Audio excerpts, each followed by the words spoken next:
April 19 సాయంత్రం అంటే కొద్ది గంటల క్రితం శ్రీనగర్ ఎయిర్పోర్ట్లో ఇద్దరు అమెరికన్ పౌరులను అరెస్ట్ చేశారు. మీకు గుర్తుంటే మార్చ్ 13 మాథ్యూ వ్యాండెక్ మణిపూర్లో మియాన్మార్ బార్డర్లో ఉగ్రవాదులకు ట్రైనింగ్ ఇస్తూ 6 మంది యుక్రెయిన్ సైనికులతో పట్టుబడ్డాడు. అండ్ రా సభ్యులు వ్యాండెక్ తాట తీశారు. ఇప్పుడు ఇంకొక ఇద్దరు అమెరికన్ నేషనల్స్ RNAW NIA రాడార్లో వచ్చి పడ్డారు. ఈ ఇద్దరి యొక్క పేర్లు జెఫ్రీ స్కాట్ ప్రాథర్. ఈ తెల్లోడు మాంటనాకు చెందినవాడు. ఇతని దగ్గర జర్మిన్ ఇన్రిచ్ శాటిలైట్ ఫోన్ దొరికింది. రెండవ వ్యక్తి పేరు కౌశిక్ హాల్దార్. కౌశిక్ వెస్ట్ బెంగాల్లో పుట్టాడు, యూఎస్ఏలో సెటిల్ అయ్యాడు. కొన్ని రిపోర్ట్స్ ప్రకారం హల్దార్ యూఎస్ఏ డిపార్ట్మెంట్ ఆఫ్ ట్రాన్స్పోర్టేషన్లో మెయిన్ టెక్నికల్ డిపార్ట్మెంట్లో పనిచేస్తున్నాడు. అయితే దీని గురించి కన్ఫర్మేషన్ రావాలి. ఈ ఇద్దరు ఎవరు అనేది రిలయబుల్ సోర్సెస్ ద్వారా కన్ఫర్మ్ అవ్వాలి. ఇండియన్ టెలిగ్రాఫ్ యాక్ట్ ప్రకారం శాటిలైట్ ఫోన్స్ను వాడకూడదు. బేసిక్ నాలెడ్జ్ ఉన్న వాడెవడే కానీ శాటిలైట్స్ ఫోన్ను తీసుకెళ్ళాడు. మనం యూఎస్ఏ యూరోప్కు టూరిజం కోసం వెళ్తే మొబైల్ ఫోన్స్ తీసుకువెళ్తామా లేదా శాటిలైట్ ఫోన్స్ను వాడతామా? ఈ ఇద్దరు CIA కోసం పనిచేస్తున్నారు అనే అనుమానాలు వస్తున్నాయి. డెఫినెట్గా 99% CIA కోసమే పనిచేస్తూ ఉంటారు. శాటిలైట్ ఫోన్స్తో ఈ ఇద్దరు కాశ్మీర్ వ్యాలీ అంటే సెన్సిటివ్ కాశ్మీర్ లోయ ప్రాంతాలకు వెళ్ళి వచ్చారు. ఈ ఇద్దరిని రా అండ్ NIA విచారిస్తోంది. సేమ్ మాథ్యూ వ్యాండాక్కు పెట్టినట్లే పాస్తా బర్గర్ ఇచ్చి అవకాడో జ్యూస్ తీస్తున్నారు. ఇద్దరిని గ్రిల్ చేస్తున్నారు. ఇండియన్ లాఠీ దెబ్బ రుచి చూపించి నిజాలను కక్కిస్తున్నారు. కాశ్మీర్ లోయలు with satellite phone is equal to danger for India.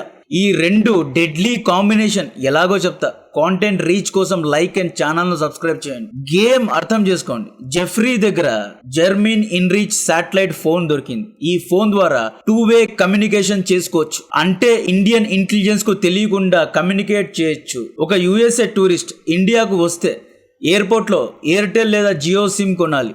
కాశ్మీర్లో ఎయిర్టెల్ లేదా జియో సిమ్ నుండి మాట్లాడిన ఎవరికైనా కాల్ చేసినా ఈవెన్ మెసేజెస్ పెట్టినా కూడా ఇండియన్ టవర్ ద్వారా ఇండియన్ ఇంటెలిజెన్స్కు పలానా వ్యక్తి పలానా చోట పలానా వ్యక్తితో మాట్లాడుతున్నాడు అనే ఇన్ఫర్మేషన్ తెలిసిపోతుంది.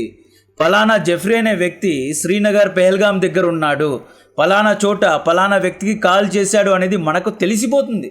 అదే శాటిలైట్ ఫోన్ ఉంది అనుకోండి, ఈ German phone Indian Jio or Airtel లేదా వోడాఫోన్ నెట్వర్క్స్ను బైపాస్ చేసి డైరెక్ట్గా ఇరిడియం శాటిలైట్కు కనెక్ట్ అవుతుంది అన్నమాట. లోయర్ అర్త్ ఆర్బిట్లో US యొక్క 60కు పైగా ఇరిడియం శాటిలైట్స్ తిరుగుతున్నాయి. ఈ శాటిలైట్స్తో వీళ్ళు USA పాక్లో కూర్చున్న హ్యాండ్లర్స్కు కాల్ చేయొచ్చు, మెసేజెస్ పంపవచ్చు. అండ్ వీరి యొక్క కమ్యూనికేషన్ను ఇండియన్ ఏజెన్సీస్ ఎప్పటికీ కనుక్కోలేవు, డైరెక్ట్లీ బైపాస్ చేయగలరు. ఈ ఫోన్లో లైవ్ కోఆర్డినేట్స్ను లైక్ కాశ్మీర్లో ఇండియన్ ఆర్మీ ఎక్కడ S-400ను డిప్లాయ్ చేసింది, దాని యొక్క లొకేషన్ కోఆర్డినేట్స్ ఎక్కడెక్కడ ఉన్నాయి అని జెఫ్రీ డైరెక్ట్గా శాటిలైట్ ఫోన్ ద్వారా దీని యొక్క కోఆర్డినేట్స్ను ఇస్లామాబాద్ లేదా వాషింగ్టన్కు పంపగలడు.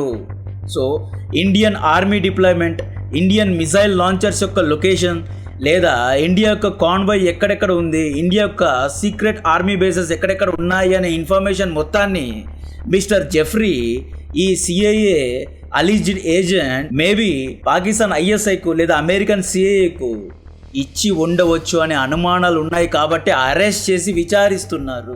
ఏప్రిల్ 2025లో పెహల్గాంలో ఉగ్రవాదం చేసిన 4 ఉగ్రవాదులు కూడా సేమ్ ఇలాంటి శాటిలైట్ ఫోన్స్నే వాడారు. ఆ తర్వాత ఏం జరిగిందో మనందరికీ తెలుసు. ఏప్రిల్ 22 రోజును మీరు మర్చిపోగలరా? మరచిపోలేరు. ఈ ఆర్టికల్ చూడండి. మనం జోజిలా టనెల్ను ఇంకొక నెల రోజుల్లో కంప్లీట్ చేయనున్నాం. ఈ టన్నెల్ను మన మేఘా ఇంజనీరింగ్, హైదరాబాద్లో ఎన్నో ప్రాజెక్ట్స్ కట్టిన మేఘా ఇంజనీరింగ్ ఈ టన్నెల్ను ఇంకొక 30 రోజుల్లో కంప్లీట్ చేయనుంది. యాక్చువల్లీ సెలబ్రేట్ చేసుకోవాల్సిన విషయం ఇది. 14 కిలోమీటర్ల లెంత్ ఉన్న ఈ టన్నెల్ కాశ్మీర్ను లదఖ్తో డైరెక్ట్గా కనెక్ట్ చేస్తుంది. All weather, summer, winter, rainy season, fogging, ఏ సీజన్లో అయినా ఈ రోడ్ ఓపెన్గానే ఉంటుంది. ఇండియన్ ఆర్మీ కాశ్మీర్ నుండి లదఖ్కు, లదఖ్ నుండి కాశ్మీర్ వ్యాలీకు ఎప్పుడైనా రావచ్చు, ఎప్పుడైనా వెళ్ళొచ్చు. అది కూడా ఎటువంటి ఆటంకాలు లేకుండా. మేబీ ఇద్దరు దొంగలు ఈ టన్నల్ యొక్క ఎంట్రన్స్ అండ్ ఎగ్జిట్ పాయింట్స్ను, దీని యొక్క కోఆర్డినేట్స్ను లీక్ చేయడానికే వచ్చి ఉండవచ్చు అనే అనుమానాలు వస్తున్నాయి. ఈ ఇద్దరు జోజిలా టనల్ దగ్గర కనిపించారు అనే రిపోర్ట్స్ వస్తున్నాయి. అమెరికాలో ఎన్నో టనల్స్ ఉన్నాయి, పెద్ద పెద్ద రోడ్స్ ఉన్నాయి. ఆ రోడ్స్ చూడకుండా జోజిలా దగ్గరికే వీళ్ళు ఎందుకు వెళ్ళారు? కౌశిక్ హల్దార్ పై ఆరోపణ, Haldar USA department of transportation లో పనిచేస్తున్నాడు అని. ట్రాన్స్పోర్టేషన్ అంటే roads, rails, infrastructure, satellite phone and transportation background ఉన్న వ్యక్తి. అండ్ ఈ కాంబినేషన్ చూడండి ఎంత డేంజరస్గా ఉందో. యాక్చువల్లీ కాశ్మీర్ నుండి లదాఖ్ చేరుకోవాలి అంటే ఇప్పుడు ప్రస్తుత పరిస్థితుల్లో మధ్యలో హిమాలయన్ కొండలు, జోజిలా కొండలు ఉంటాయి.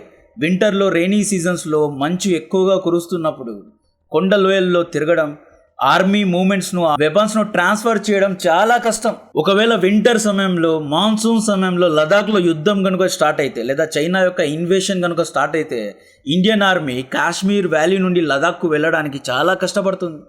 మంచు ప్రాంతాల్లో వెళ్ళడం చాలా కష్టం. లైక్ వార్ ట్యాంకర్స్, మిజైల్ లాంచర్స్ను ఎలా కొండలోయల్లో మంచు ప్రాంతాల్లో తీసుకువెళ్ళగలరు? అందుకే జోజిలా టనల్ కోసం 6,000 కోట్లు ఖర్చు పెడుతున్నారు. ఇండియన్ బార్డర్ పోస్ట్ అంటే ఇండియన్ రోడ్ ఇన్ఫ్రాస్ట్రక్చర్కు ఇది one of the game changing project.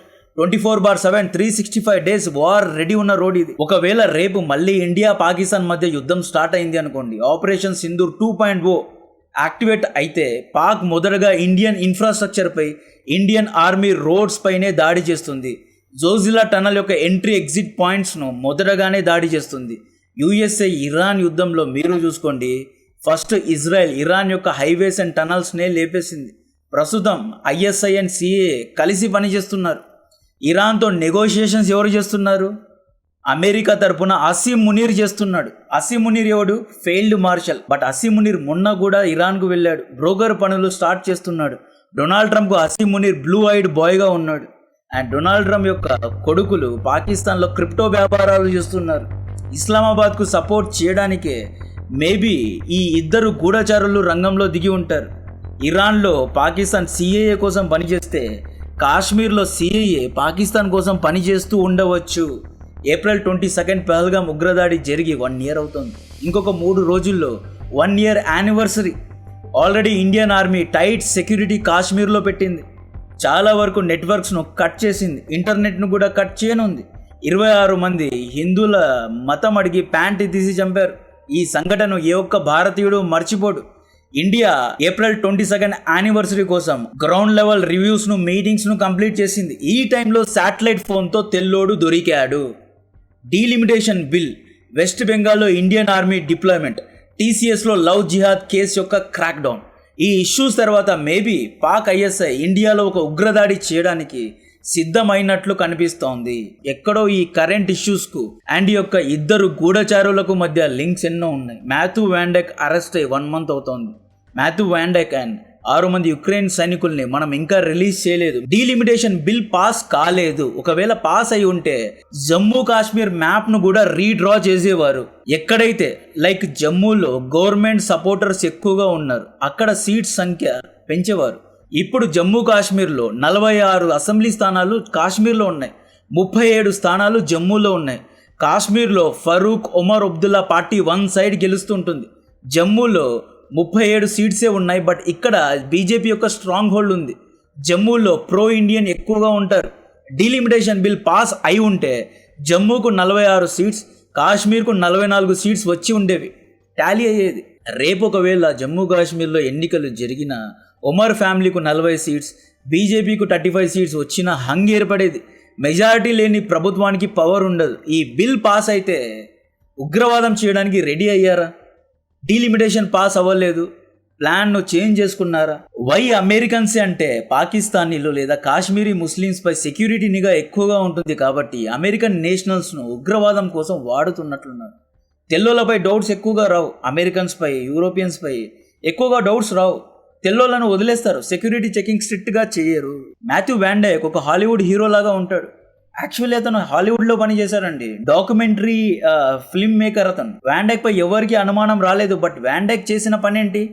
ఈ వ్యక్తి చేసిన ఘనకార్యం ఏంటి?